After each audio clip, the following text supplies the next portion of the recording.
what's going on? Miguel Lloyd, host of Life Full Circle Radio. What's going on? What's going on? What's going on? A lot. Um, all right. So Trump decided that we're going to go to war with Iran. And so a lot of my friends who are in the military, who are military adjacent, people working in different areas around there, obviously stressing about this because we all need to be stressing about this. All right, so there's that. Actually, before the show, I've been working hard all day, and Kia told me that that Qatar was attacked, or Qatar, depending on who you were asking. Oh, on the other side, while we sitting about being distracted, Tyler Perry, I guess, there's a sexual harassment lawsuit that has been filed against him. Let me see what else I have in my topics here. As I mentioned, Qatar, Texas lawmaker loses it. We got to play that clip. As a Hispanic lawmaker out of Texas, and I'm assuming, and Key, I'm gonna let her catch me. I believe he must be a Republican because he mentions in it that he kind of rode for that guy, and now the U.S. Army is making civilians officers, lieutenant colonels who are in corporate America, and so now you got folks who didn't spend a day in the military now who are lieutenant colonels in the military, and then we're gonna check out how and what are we watching? Social media, there, boom, super producer. Face. What's going on? There we go. Happy Monday, everybody. There is so much to discuss. I mean, I feel like we all went to go have a nice, relaxing weekend on Friday, and then God had other plans. It's so funny you say that because last week was the the annual camp that Trey produces, and so I've been nonstop, and then the girls had basketball all through the weekend. And so, yeah, man, NBA Finals are complete. Oklahoma City, congratulations to them. Now they are champions of the NBA. So, but yeah, man, it's hey, where do we start? This is insane. Some of these stories that I've seen and popped up on my thread in the course of this week is absolutely insane. But so we bombed Iran. Let's start there. Yeah, let's go ahead and start there. The articles are all updating in real time, so it's hard for me to get the right the right article. But we bombed Iran over the weekend, and for more than 24 hours, the world awaited to see what Iran would do. Once Iran acted, attention swung back to the U.S. presidential, and after a few hours, he had this to say. Listen, I'm going to be honest with you. Like I just said, it's hard to find articles because things are moving literally in real time and they're moving very, very fast. So let's back it up a little bit. Ted Cruz did an interview with Tucker Carlson that went out to everybody. I want to say, was that Thursday or Wednesday of last week? One of them days, right? One of those days. Tucker is grilling Ted Cruz about us being involved in helping out Israel. Where does it stop? The AIPAC, all this stuff. And somehow Cruz lets it slip. And we will stand next to and bomb Iran, whatever. And Tucker Carlson's like, excuse me, what are you talking about? What do you mean? And it kind of gets released from there. And we all just thought it was, Ted Cruz being a usual defender of people who are giving him millions of dollars a year to defend them. Who cares? He's being a jerk. Yeah. And then Saturday, it happens. Trump announces on social media, this wasn't even announced in a press conference or anything. This was announced on social media that we have bombed Iran, and he did it in a series of tweets. I don't even have the tweets because he's got new tweets up, but basically saying they were completely obliterated. And he ends it with, now let's talk about peace. On what planet do you bomb a country who has done nothing to you? Let's all keep this in mind. Iran has not done anything to the United States. Iran actually hasn't really done anything not covertly, but overtly in the last 30 years. Am I correct? In the last 30 years? Overt. Being the key word here. Overtly, as in, right, that they helped our adversaries in the war that we had in Iraq for many years. We know that. But it wasn't, they didn't stand on that and be like, yeah, it was us for the most part. But we know we've been going back and forth with them for years. They can't have a nuclear weapon. That's been, because, people don't realize, they're not a small little country. Iran is not a little itty bitty country. Yeah. And let me tell you the even funnier whether I'm bringing I'm glad you brought up that they're not a small country. Mm-hmm. When all this started happening, when Israel and Iran started going back and forth, Israel attacked Iran first. Iran then fires back. If you looked at like the planes flying over to get to Doha, to Dubai, and everything like that, you saw this giant hole on the air traffic controller map just spread out, just completely avoiding Iran. And it's a large gap. That is a Mm-hmm. huge flying space. So it's Mm-hmm. not some small country. It's not. For everybody thinking that Iran is like just some little sand pile in the middle of the Middle East, it is not. It is a developed nation in the Middle East. We're When not he talking told Afghanistan. when Trump told the people in Tehran, you guys need to evacuate Tehran, the city of Tehran has more people than the city of New York. So Yes. you imagine all of a sudden they telling us, hey, New York, you know, Iran or anybody saying, hey, New York, you guys got 24 hours to get out of the city before I blow it up. And, you know, 10 million people are scrambling to drive to Jersey, you know, drive to Remember Philly. Independence Day, the movie, when they were trying to leave New York? Remember Independence Day? And they were all stuck on the roads? Remember that? It was like that. In Tehran. And so, In Tehran. you know, these are the type of things that, and then after that, you're going to sit up and say, well, we want peace. You want peace. Is that what you want? Why would you how does that work? You have bombed us, attacked us unprovoked. How many people live in Iran, by the way? Oh, I'm sorry. Well, you know what? This actually is a good one. Is that the interview? It is part of the interview. Yeah. Pull it up.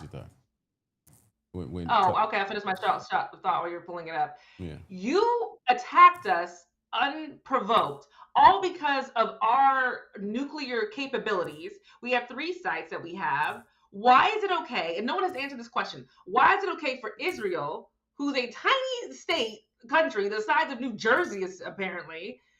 Why do we keep asking that question? We know the answer to that question. They hide behind religion and say it's about Christianity, where religious scholars will tell you that, you know, in the Word of God, it wasn't about that physical area where Israel is right now. It's about being chosen. But they are strategically in the middle. They are the only thing keeping the Middle East from being as powerful as the United States, just because they're strategically placed. And so then you got this idiot. You got people like this. And then this guy. Yeah, play the interview. I don't know the population at all. No, I don't know the population. You don't know the population of the country you seek to topple? How many people live in Iran? 92 million. Okay. Yeah, how could you not know that? I don't sit around memorizing population tables. Well, it's kind of relevant because you're calling for the overthrow of the government. Why is it relevant whether it's 90 million or 80 million or 100 million? Why is that relevant? Because if you don't know anything about the country... I didn't say I don't know anything about the country. What's the ethnic mix of Iran? They are Persians and predominantly Shia. Okay, you don't know anything about Iran. So I am not the Tucker Carlson expert on Iran. You're a senator who's calling for the overthrow of the government. You're the one who claims anything about the country. No, you don't know anything about the country. You're the one who claims they're not trying to murder Donald Trump. You're the one who can't figure out if it was a good idea to kill General Soleimani, and you said it was bad. They're trying to murder Trump. Yes, I do. Because you're not calling for military strikes against them in retaliation. If you really believe that, we're carrying out military strikes today. You said Israel was. Right, with our help.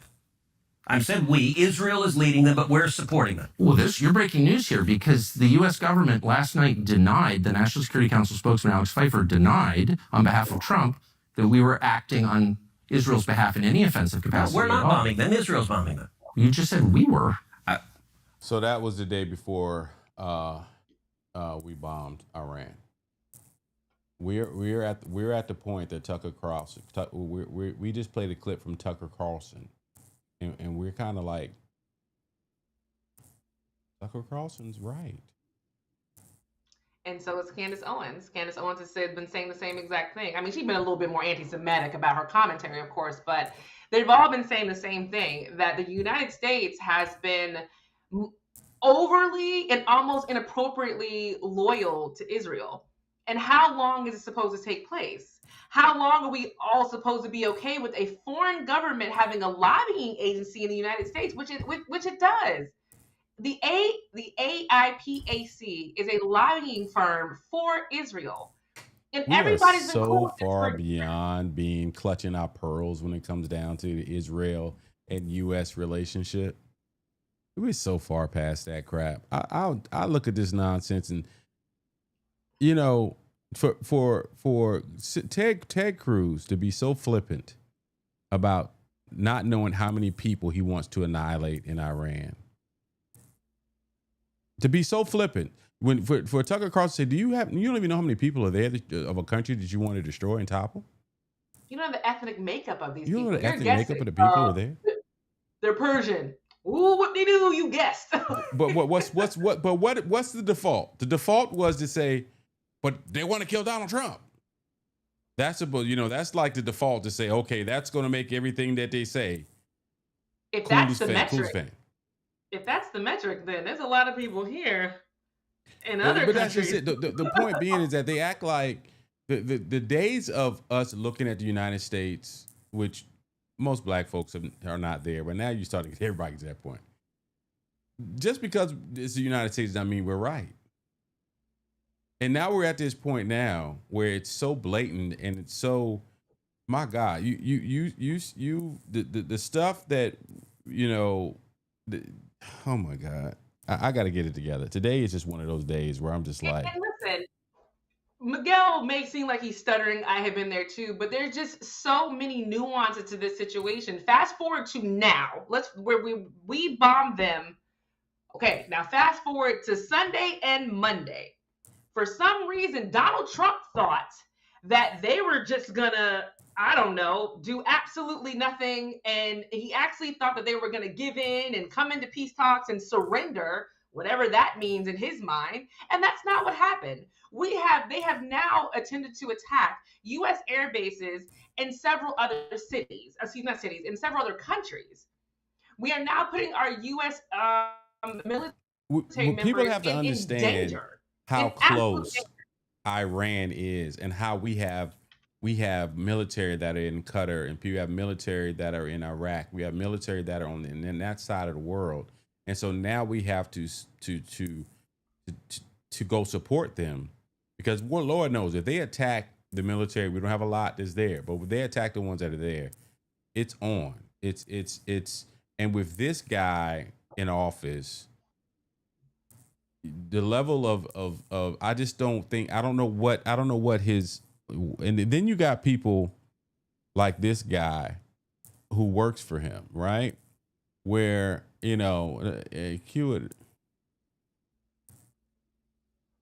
the names of the bases they were renamed to. So you don't challenge all bases, restoring all bases to their original name. Confederate, we're not about erasing. Okay, you don't care about their military record. You wanted to restore the Confederate names. When you called the Gregg family to tell them that their dad's name was no longer going to be on the base, what was their reaction?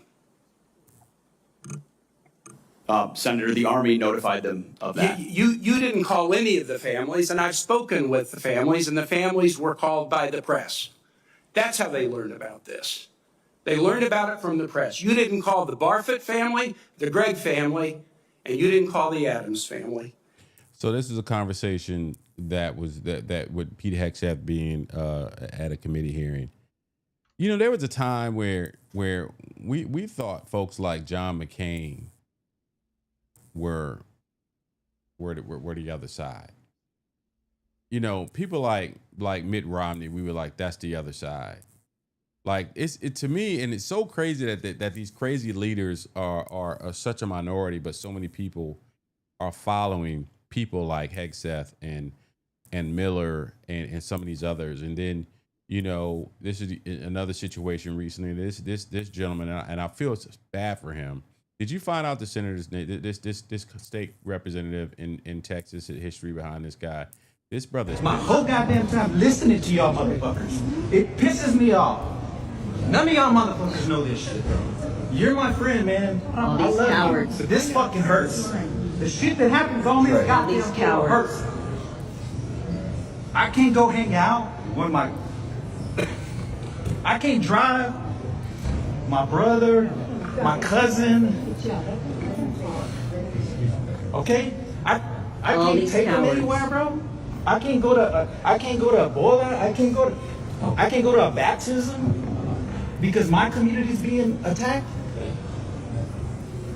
Y'all don't understand the shit that y'all do hurts our community. It hurts us personally, bro. It hurts us. Just let us debate it. It hurts. It's a shame because if you put yourself in that gentleman's shoes, He's and you Democratic, say, by the way. He's a Democrat. okay, so if you put yourself in his shoes and say, okay, seriously, these people, we're seeing stuff everywhere where, and I still want to know how these ICE agents are popping out without badges with their faces covered. I had a friend of mine who I called and who's worked in law enforcement in the government, and I asked him the question. I said, hey, are these real? Are they really ICE or do you think they're contractors? He's like, I'm not sure. I said, it could be. He said, or they could be being pulled from other agencies who don't normally do this type of work. They don't do this type of work.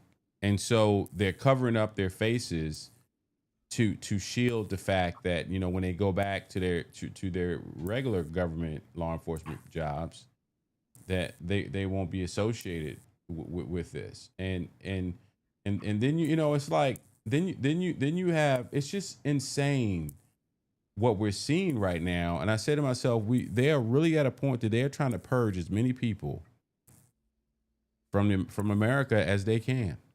I'm more concerned with the fact that we have men who are not identifying themselves taking women and children. Mm-hmm. We have no idea what's happening with these women and children. I mean, there's already been stories that these women have been sexually assaulted by men who they thought were ICE and they weren't ICE, and they've just been left, violated for no reason.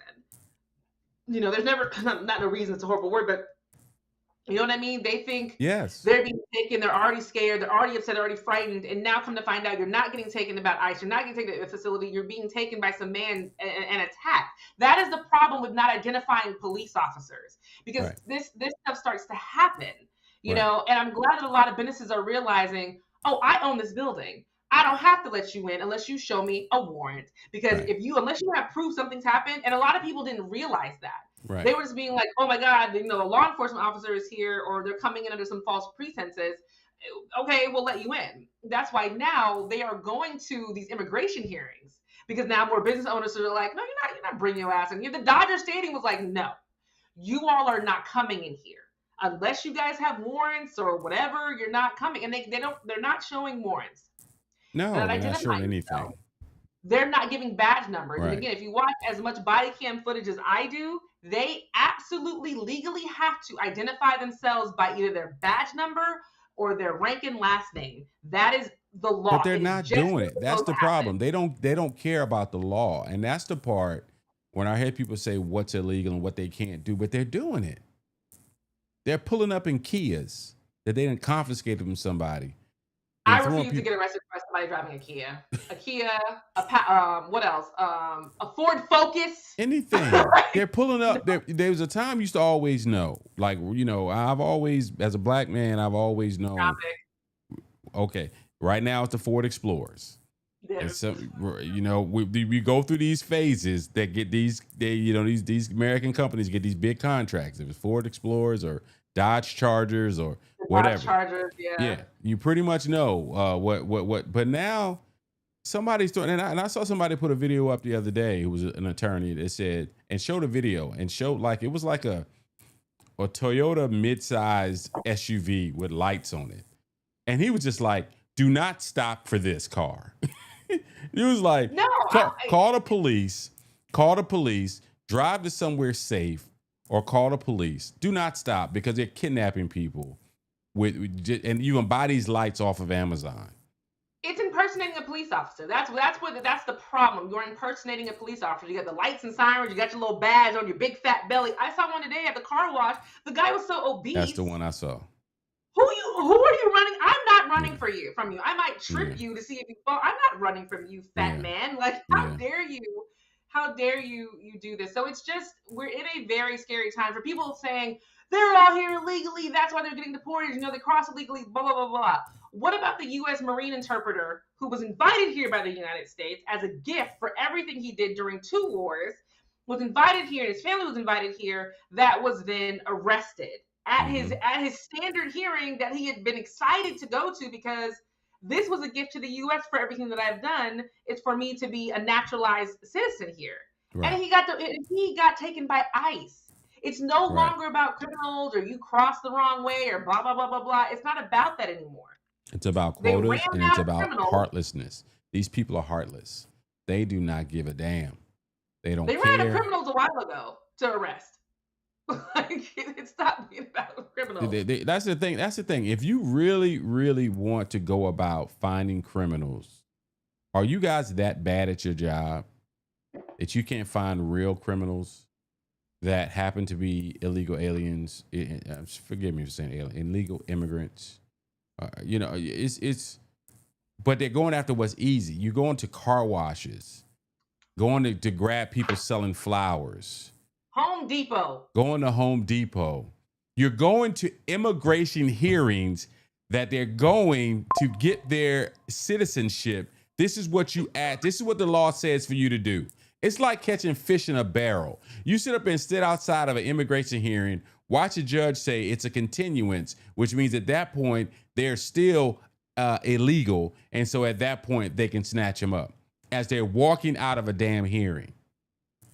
And that's the part that I think is the most annoying for a lot of people, even Republicans I'm hearing are a lot like, well, but wait a minute.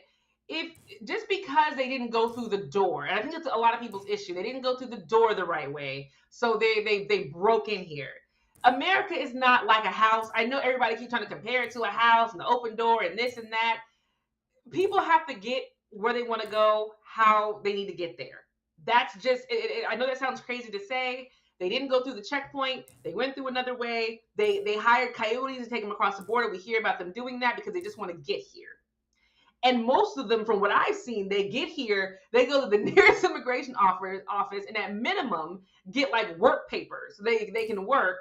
And then they continue to kind of check in and make sure people know who they are. And they're not getting paid under the table. And, you know, I've heard a lot of people say, you know, they drain our resources. Drain the resources how?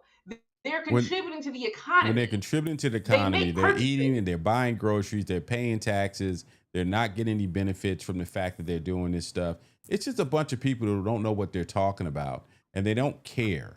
People keep saying they're getting welfare and they're getting aid and stuff like that. There are immigrants who do get aid and do get health care, but they have to go through the asylum process. That's how that happens. It's not just you showed up here. They have no way to identify you. Oh, here you go. Here's all these benefits. No, it's people who are coming here, asylum seekers, who are still technically illegal because they haven't been whatever, but they're the ones who are getting these benefits. So it's just a messy. It's crazy.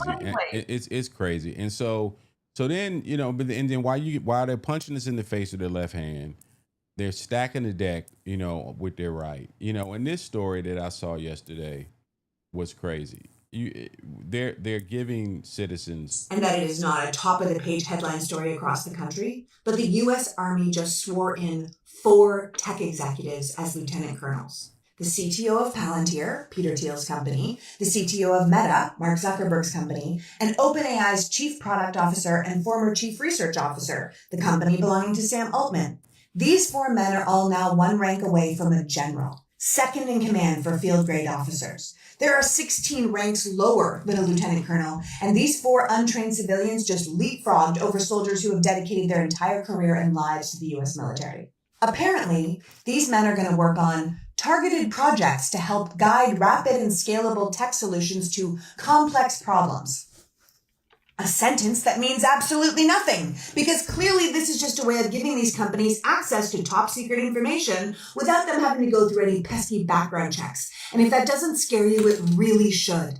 Because we already know that Palantir is building a massive centralized database, using much of the information they acquired from Doge, Elon Musk's foray into the American government. These billionaire tech bros are compiling lists of our most sensitive information, our tax records, medical data, bank accounts, social security information, immigration status. This administration is allowing them to build the infrastructure for techno-feudalism. This is a shitstorm. Brother Sias, my brother from the MI, cricket letter I. I clown this brother all the time. We have a lot of fun, but he is one of our veterans who served this country. How do you feel about someone who's never served, who is now lieutenant colonel, and someone like you who served 20, 25 years in service? It's crazy. My father, who served 30 years, my mother, who served, my brother, who served, discharged. They all served. And to see that your money or your status can help you evade the core principles of being in the military. The part of the military basic training is really about understanding the gut and glory that goes with what you do.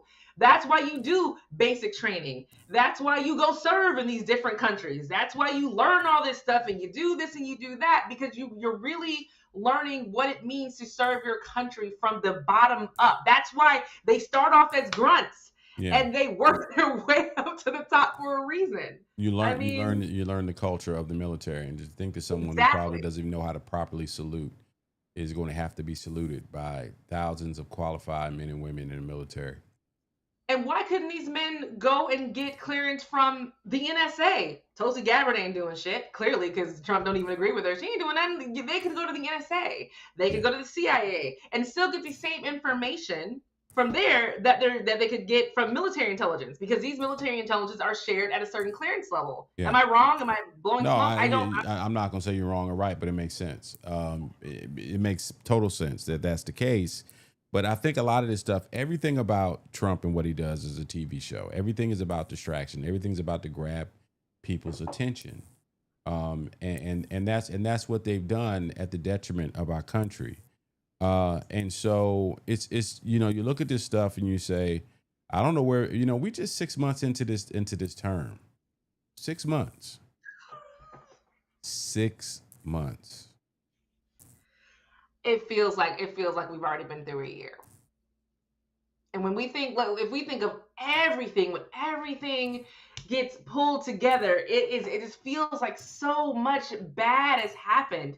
He is deporting people. We had Elon Musk for a little bit of time. The people were, I completely forgot that federal people were losing their jobs left, right, and sideways only 2.5, 3 months ago.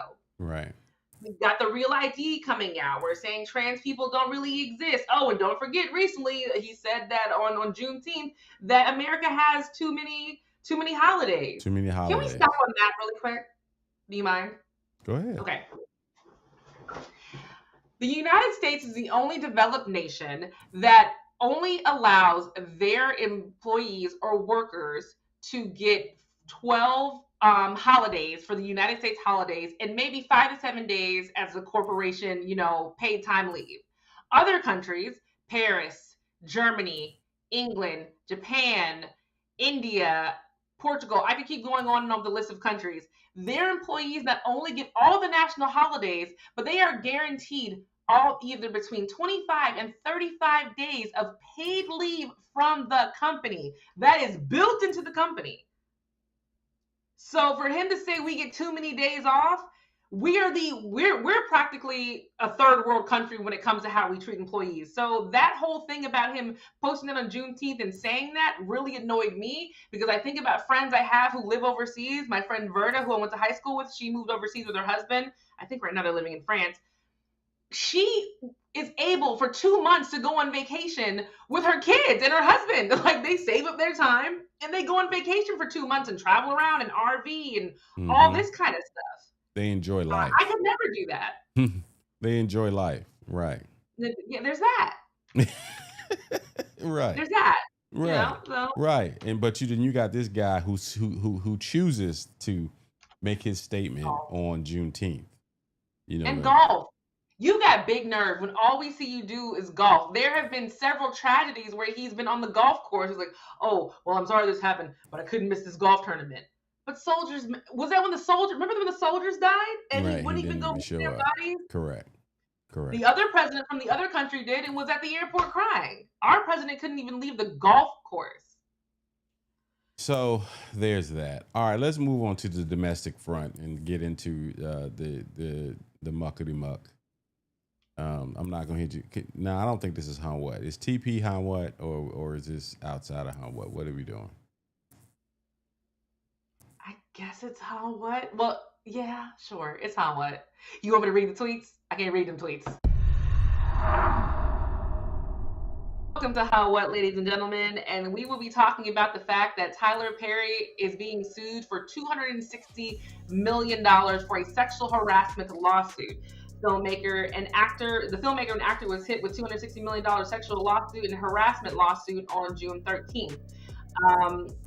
He is being sued by actor Derek Dixon.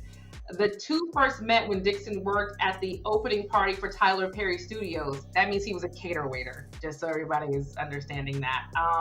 In his lawsuit, Dixon alleges that Perry encouraged him to try his hand at acting, offering him TV roles in Ruthless and later The Oval. Dixon accepted the job, but is alleging that during his employment, Perry sexually harassed him, groped him, and then retaliated against him when he did not reciprocate Perry's unwanted advances, according to the complaint.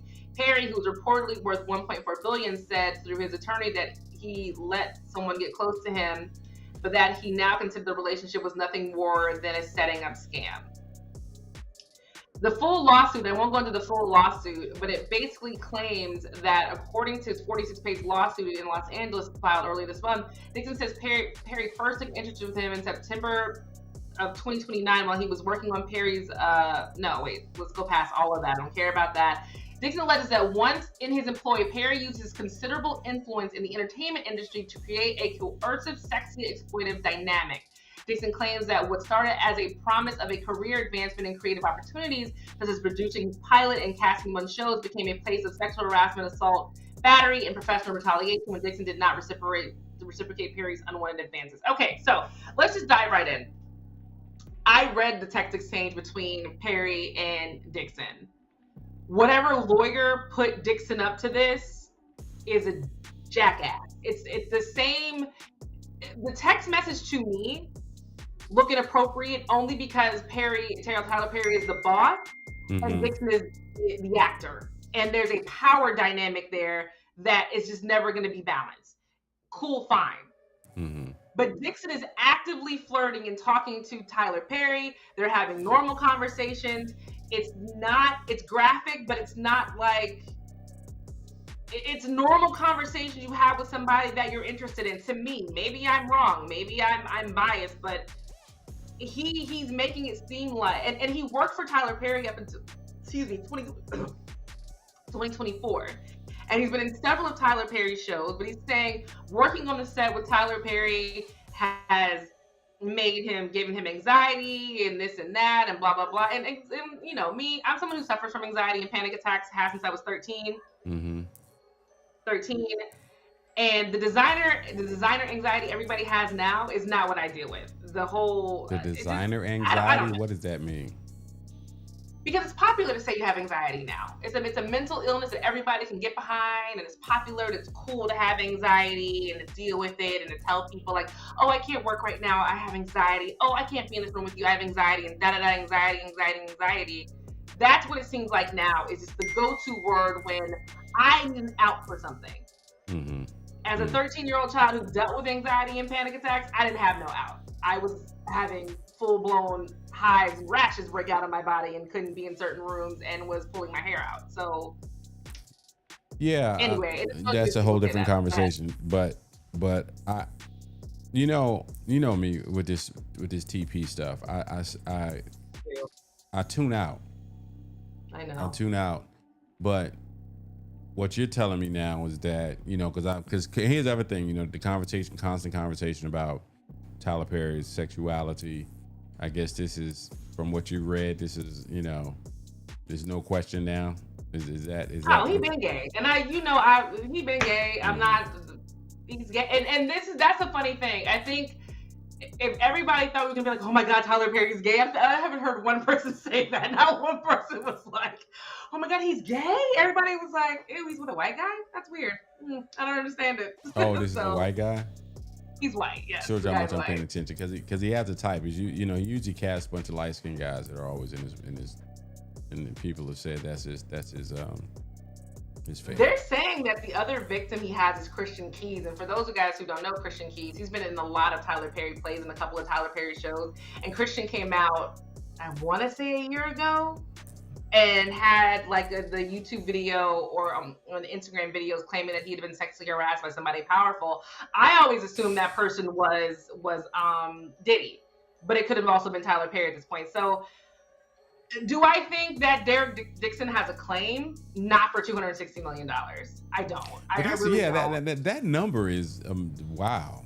You basically are asking for a quarter of what he was worth. Waiter, my guy.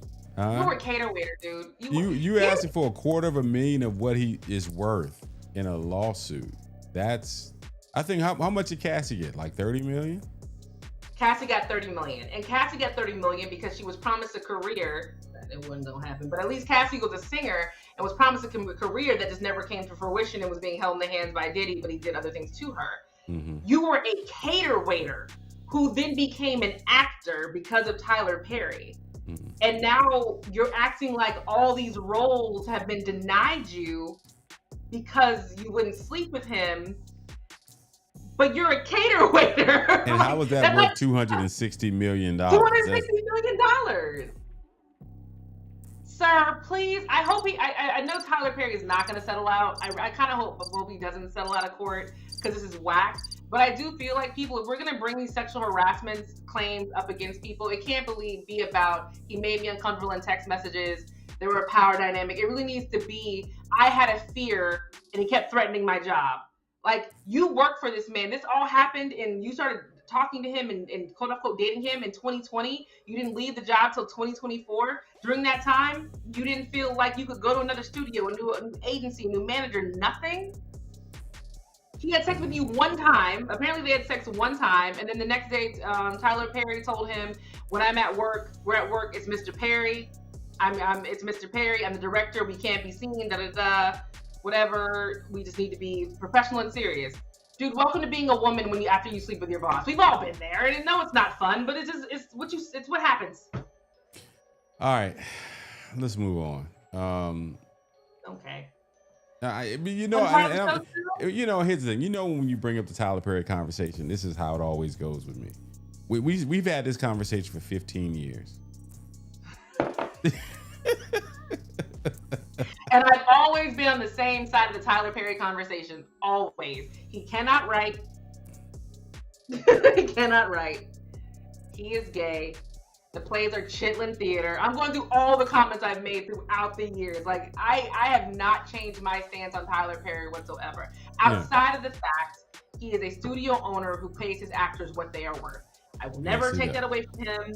He hires thousands of Black people. He's always putting out work where he hires Black actors. Even a lot of non-Black actors, he has helped their careers.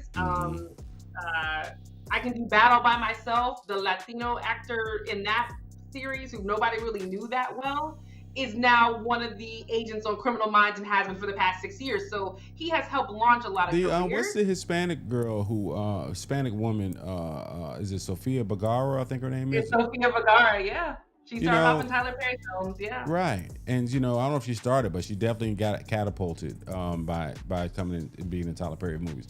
And so I always even think about it. We're just 2-3 weeks behind the release of Straw, which was a topic of conversation 2 or 3 weeks ago. And this is how quickly the story changes. This is how wild this stuff goes. All right, I got one hot one before we get out of this segment. Did you hear about Jim Jones coming out talking about he's a better, more relevant rapper than Nas? Did you hear about that? A dumb, stupid, makes me want to punch him in the throat mess. Side note, Sofia Vergara actually got her start on Soul Plane, of all films. That was her first film. That's wild. I gotta play this clip of Shannon Sharp talking to Jim Jones. This was hilarious to me. Yeah, you are capping. You are capping. That's what you're doing. Bro, you are capping. I'm a bigger Nas fan than you are. You are capping. First of all, I'm 57. That's not the clip I'm looking for. I think this might be the one I'm looking for. Ask you a question, Jim. Mm-hmm. You smoke, right? Yeah. Were you smoking when you said you better than Nas? I might have been a little bit. Well, as far as let's get this right. I'm way more influential than Nas, and I don't care what nobody say. I know I made it. I know I made a little boo boo when you talk about the sales and all this type of shit. I don't feel like getting into that rhetoric about where I started and where he Well, you started. said that But listen, Nas was nice when I was in high school. When I was in 10th grade, Nas came out. Nas was dope. We appreciated him. He had a little bit of run. But Nas always came up second to Jay and DMX and all these other people. Like, Ain't no shame in that. There a lot of mofos came up second to Tom he Brady. never had that type of influence on us, except for his first album. I already told you, I used to want to dress like Nas because he had a lot of fresh clothes that the hustlers used to wear and shit, and we used to see him on TV. He had one of the illest albums of all time. And then in high school when he had the barbecue and shit like that. So I'm a real fan of Nas, but he kind of lost me after the movie Belly and shit like that. Like, I don't Man, go ahead on with that, Jim. I'm trying to tell you, I'm being honest. You want to ask me? I'm being a fan. I'm telling you, from the movie Belly was fire, but after that, it kind of lost me.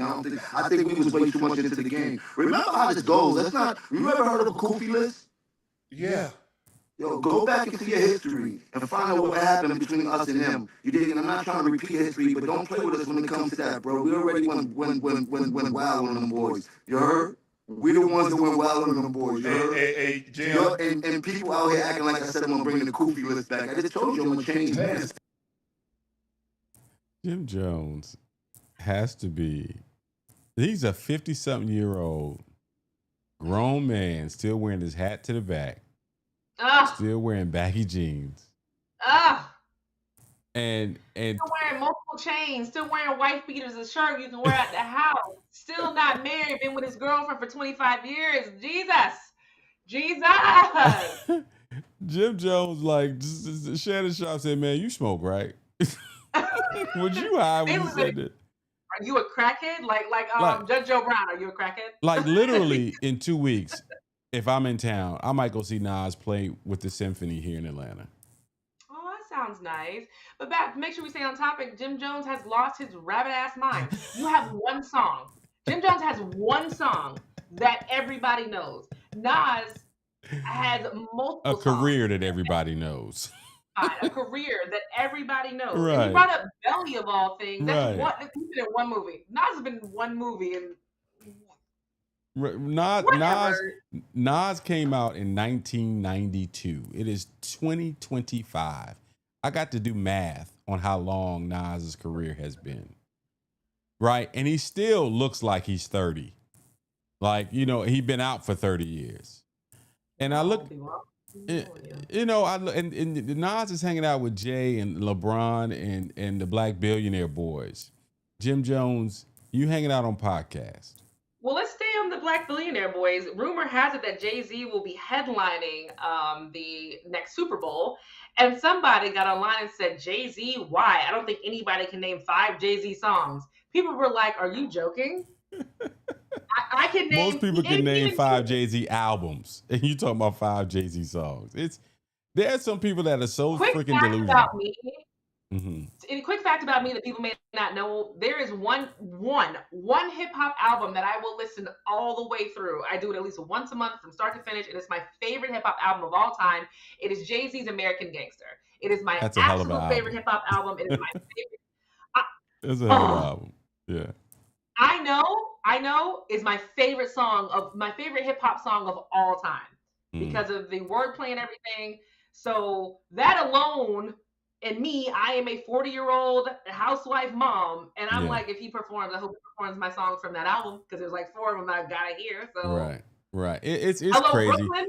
It's crazy, man. Some of the people who the way they run their mouth, you know me.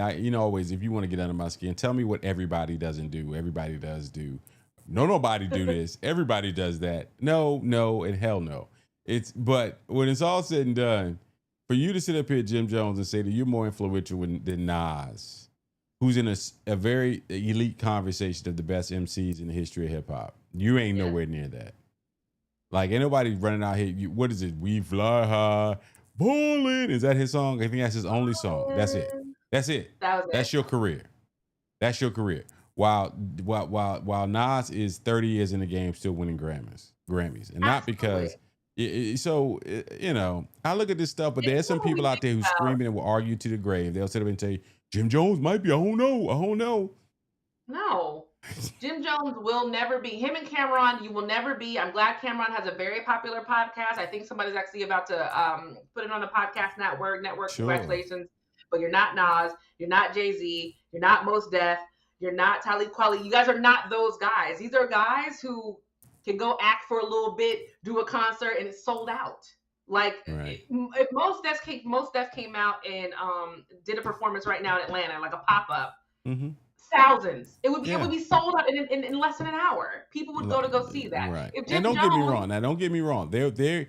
Cameron can go do a show in that crowd. Yeah. But guess who will never go to a Cameron show? You. You and Trey. You and Trey will never go to a Cameron show. She would never go. But it's just a certain type of energy. Now, Mace to me was always the coolest cat in the room. The Mace was always, The Rugrats song. That's my only Mace song that I like. Is the Rugrats song. No. Mace had some bangers, but it's just certain. There's certain, and I believe me. In them early '90s, Brother Lloyd was I wasn't in the club every night, but when I was in the club, I was not in the club a lot. The fact that you don't have more children out in the world is kind of a miracle, so I'm very proud of you. So I just want to put that out there. I never told you that, but I'm very proud of you for that. All right, what are you watching? Because now you're about to try to get folk in trouble. What are you watching? One more thing about Jay-Z possibly doing the Super Bowl. Before he came out and performed in Paris, right? That's how I think that's how the rumors kind of got started, but no one is saying that it's not true. And before we know it, they usually announce Super Bowl headliners around this time, like between now and I want to say the first week of the football season, they announce it. But if he does perform, the people he could bring out is epic. I mean, you need something for the white people? Remember that whole album he did with Limp Bizkit? Remember that? I love Limp Bizkit. He did a whole album. I know he did a remix. Linkin Park. Linkin Park. I remember he did one song with Linkin Park. He did a remix with Linkin Park. But I didn't. Hey, okay. That's not one on my list. No, that's not one on my list. But when you think about Jay-Z has had this gig now for about 7 years, or he is, give or take, that he's handled the entertainment for the Super Bowl. If he doesn't do one show before it's all said and done, because has he performed at the Super Bowl yet? When I think Beyonce did the Super Bowl one year.